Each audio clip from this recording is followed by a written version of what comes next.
इसलिए वो अपने फ्रेंड से भी पूछते रहते हैं कि उनको आपको कैसे अप्रोच करना चाहिए, क्योंकि वो सच में चाहते हैं कि इस कनेक्शन की खोई हुई खुशी वापस आ सके।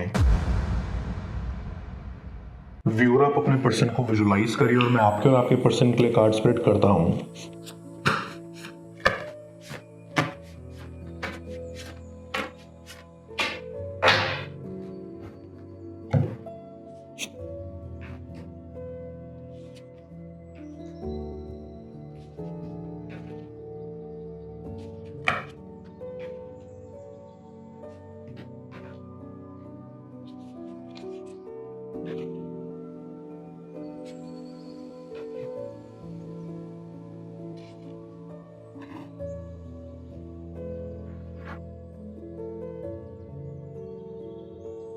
आई कैन सी कि आपके कनेक्शन में पास्ट में कुछ प्रॉब्लम्स हुई हैं जिसकी वजह से आप सेपरेट हो गए हैं। या तो आप और आपके पर्सन के बीच में कुछ मिसअंडरस्टैंडिंग्स हैं जो सॉल्व नहीं हो पाई, और ना ही आपको पूरी तरह से सच्चाई का पता लगा। और अब आई कैन फील आप चाहते हो कि आपको इस कनेक्शन की सच्चाई पता लगे कि ऐसा क्या हुआ था या क्या मजबूरी थी जिसकी वजह से आपको अलग होना पड़ा, या आप कभी अलग होते ही नहीं अगर आपको पहले से ही सब कुछ पता होता तो। आई फील कि आपका पर्सन कहीं ना कहीं लॉयल है, लेकिन उनकी पूरी जिम्मेदारी बनती है इस कनेक्शन को इम्प्रूव करने के लिए, क्योंकि कहीं ना कहीं मिसअंडरस्टैंडिंग भी उन्होंने ही क्रिएट की थी। और आई कैन सेंस कि आपके पर्सन का नेचर थोड़ा काल्पनिक है। वो कल्पना करते हैं कि वो आपसे मिले और आपके ख्यालों में डूबे रहें।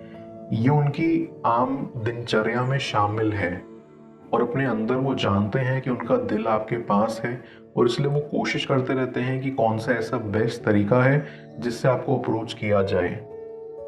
आई गेट अ वाइब कि आपकी भी ये इच्छा है कि ये कनेक्शन इम्प्रूव हो या इस कनेक्शन में एक सेकेंड चांस लाया जाए। लेकिन आई रियली अप्रिशिएट आपका काइंड नेचर, जिस तरह से आपने खुद को संभाला है, जिस तरह से आपने चीज़ों को एक्सेप्ट किया है और ये विचारधारा रखी है कि अगर ये कनेक्शन ठीक होना होगा तो हो जाएगा। आई सी यही एक रीज़न है आपकी स्ट्रॉन्ग पर्सनालिटी का। डीप डाउन आई फील कि आपके पर्सन ने आपको बहुत हर्ट किया है, जिससे वो काफ़ी शर्मिंदा भी थे। लेकिन माफ़ी मांगने के बजाय वो आपको अवॉइड करते थे, क्योंकि तब उनमें हिम्मत नहीं थी आपसे माफ़ी मांगने की, या अपनी गलतियों को एक्सेप्ट करने की, या एडमिट करने की। कहीं ना कहीं वो अपनी फीलिंग्स को लेकर भी अनश्योर थे, या एडमिट करने से डरते थे। लेकिन अब वो एडमिट करना चाहते हैं, क्योंकि आज वो उस मुकाम पर खड़े हैं जहां उनको अपनी फीलिंग्स का एहसास हो रहा है कि वो आपके लिए फील करते हैं, और अब उन्हें देर नहीं करनी चाहिए आपको अपनी फीलिंग्स एक्सप्रेस करने में। वो अपनी लाइफ को बैलेंस करने की कोशिश कर रहे हैं, इस कनेक्शन को बैलेंस करने की, ताकि उनकी वर्क लाइफ और पर्सनल लाइफ में कुछ प्रॉब्लम ना हो आगे। Back of the mind I feel कि आप दोनों को ही अभी थोड़ा वक्त चाहिए, क्योंकि आपके पर्सन का कॉन्फिडेंट होना बहुत ज़रूरी है अपनी फीलिंग्स को लेकर। भले ही उनमें एक्सेप्टेंस आ गई है अपनी फीलिंग्स को लेकर, बट वो एंड तक बरकरार रहे, इसलिए उनका कॉन्फिडेंस ज़रूरी है, एंड इसमें अभी थोड़ा वक्त लगेगा। और दूसरी साइड आप भी चाहते हैं कि इस बार जब आपका पर्सन आए तो बेझिझक बिना डरे आए, ताकि आप दोनों खुलकर बात कर सकें, फ्रैंकली अपने अपने थॉट्स एक दूसरे के सामने रख सकें, और ये डिस्कस कर सकें कि आप दोनों इस कनेक्शन से क्या चाहते हैं। आई कैन सेंस कि आपके पर्सन ने ही इस कनेक्शन को ख़त्म किया था आपके मन में एक मिसअंडरस्टैंडिंग पैदा करके, और इस सेपरेशन से आपको बहुत दुख पहुंचा था। लेकिन डीप डाउन आई फील कि ये सेपरेशन आपके लिए बहुत ज़रूरी था, ताकि आपको एक ब्रेक मिल सके। आई कैन सी कि आप बहुत ज़्यादा हर्ट थे, और आप बस प्रिटेंड कर रहे थे कि आप ठीक हैं, लेकिन अंदर ही अंदर आप में तूफान मचा हुआ था, जो आपको ना खुश रहने दे रहा था और ना ही आप खुलकर रो पा रहे थे। इसीलिए आई फील कि सेपरेशन होना ज़रूरी था, और अब आप अपनी खुशी ढूंढने की कोशिश कर रहे हो जो आपको कहीं नहीं मिल रही।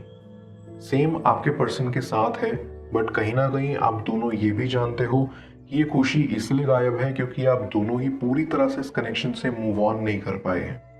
कुछ मेमोरीज ऐसी थी जिनको याद करके आप दोनों ही दुखी होते थे। पूरी तरह से अपने पर्सन को अपने से दूर नहीं कर पाना ही असली दुख का कारण है। ऐसी कि आप दोनों ही चाहते हैं कि एक रियूनियन हो, क्योंकि आप दोनों ही लाइफ में आगे नहीं बढ़ पा रहे, आप स्टक हो चुके हो। कुछ है जो आपको रोकता है, ना तो आप किसी और के लिए फील कर पा रहे हो, क्योंकि प्यार तो अभी भी आप अपने पर्सन से ही करते हो। आई फील कि आपका पर्सन भी अब ये रियलाइज करता है कि उन्होंने आपको बहुत हर्ट किया और बहुत मिसअंडरस्टैंडिंग्स क्रिएट की जो उन्हें नहीं करनी चाहिए थी, क्योंकि अब उनको ऐसा लगता है कि आप बहुत ट्रू थे अपनी फीलिंग्स को लेकर, आपने कभी उन्हें हर्ट नहीं किया और इसलिए वो आज बहुत दुखी दुखी से हैं। ऐसा लगता है जैसे उन्हें उनके कर्मों का फल मिल रहा हो। आई फील कि आप दोनों ही इस कनेक्शन से सफ़र कर रहे थे अलग अलग तरीकों से, बट आपने ज़्यादा सफ़र किया है एंड आई कैन सेंस कि अब आप इस पोजीशन में हैं कि आपको इस कनेक्शन की रियलिटी पता चल गई है। पहले आपको आपका पर्सन बहुत बुरा लगने लगा था, जिस तरह से उन्होंने आपको हर्ट किया था। आप उनसे बीच बीच में नफरत करने की भी कोशिश करते थे, लेकिन कर नहीं पाते थे। कभी कभी आप गुस्से में उनका नंबर डिलीट कर देते थे, पर फिर दोबारा सेव भी कर लेते थे। तो इस कश्मकश में आप बहुत उलझे हुए थे, लेकिन अब कहीं ना कहीं आपने उनको अंदर से माफ कर दिया है और खुद को भी। अब जानते हैं कि उनकी कोई मजबूरी रही होगी या कुछ रीज़न होगा, क्योंकि वो ऐसे नहीं थे। आपके हिसाब से वो एक अच्छे इंसान हैं, फिर क्या ही फर्क पड़ता है कि वो रिलेशनशिप अच्छे से नहीं निभा पाए। एंड आई अप्रिशिएट आपका नेचर जो कि काफ़ी स्ट्रांग उभर कर आया है। मैं कार्ड्स को क्लैरिफाई करता हूँ, तब तक आप प्रॉपर एनर्जी एक्सचेंज के लिए इस रीडिंग को लाइक कर दें और पर्सनल रीडिंग के लिए आप मुझे ऊपर दिख रहे व्हाट्सएप नंबर पर अप्रोच कर सकते हैं।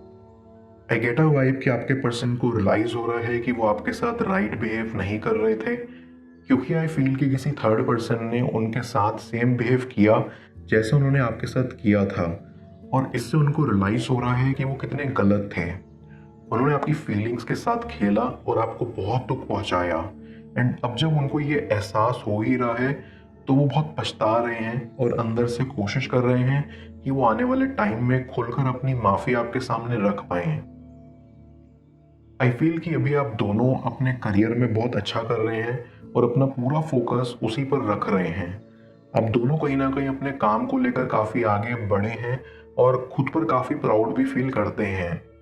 सेम आपका पर्सन भी चाहता है कि आप अपने काम में बहुत अच्छा करें, लेकिन डीप डाउन आप दोनों ही अंदर से ये चाहते हो कि कोई मौका मिले जिससे आप दोनों मिल पाएं, फिर चाहे वो प्लान्ड हो या अनप्लान्ड, क्योंकि आप दोनों ही चाहते हो कि ये कनेक्शन इम्प्रूव हो। आई गेस आपका पर्सन आपसे अपनी फीलिंग्स छुपाने की कोशिश करता था। कहीं ना कहीं वो मजाक मजाक में अपनी फीलिंग्स को कह तो देते थे, लेकिन क्योंकि वो मजाक कर रहे होते थे तो आपको अच्छे से समझ नहीं आता था और इसलिए कन्फ्यूजन्स और मिसअंडरस्टैंडिंग्स पैदा हुई थी। बट अब वो चाहते हैं कि आपके मन में कोई भी कन्फ्यूजन ना रहे और ना ही कोई मिसअंडरस्टैंडिंग, इसलिए वो अपने फ्रेंड से भी पूछते रहते हैं कि उनको आपको कैसे अप्रोच करना चाहिए, क्योंकि वो सच में चाहते हैं कि इस कनेक्शन की खोई हुई खुशी वापस आ सके।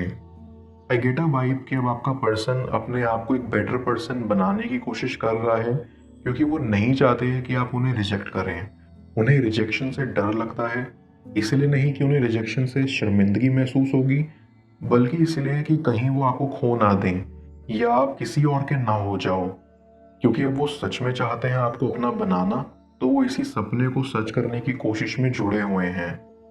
ऐसी उनको उनकी फैमिली की तरफ से कोई सपोर्ट नहीं है, इसलिए वो बहुत बुरा महसूस करते हैं और कभी कभी ये दुख उनको रोक देता है आपकी तरफ आने को, क्योंकि वो नहीं चाहते कि आप परेशान हो जाएं उनको परेशान देखकर, बिकॉज वो बहुत पछतावा रखते हैं आपको लेकर। इसलिए वो चाहते हैं कि अब सिर्फ खुशियां ही खुशियां हो इस कनेक्शन में।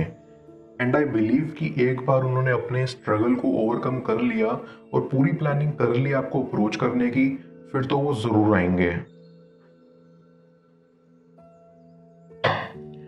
मैं ऑरेकल ऑफ द फेरीज की मदद से यूनिवर्स से आपके लिए एडवाइस पूछूंगा।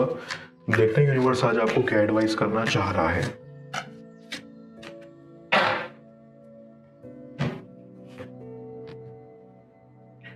हीलिंग। ये फेरी आपको कहना चाहती है कि ये समय है आपका हीलिंग देने और रिसीव करने का। हर किसी में एक नेचुरल एबिलिटी होती है दूसरों को हील करने की, लेकिन उसकी तरफ बढ़ने से पहले आपको यहाँ खुद को हील करना होगा। खुद को हील करने का सबसे बेस्ट वे है चक्रास मेडिटेशन। आपको मेडिटेशन के जरिए अपने चक्रास को रीबैलेंस करने पर फोकस करना चाहिए। That will be the ultimate healing जो आप अपने लिए कर सकते हैं।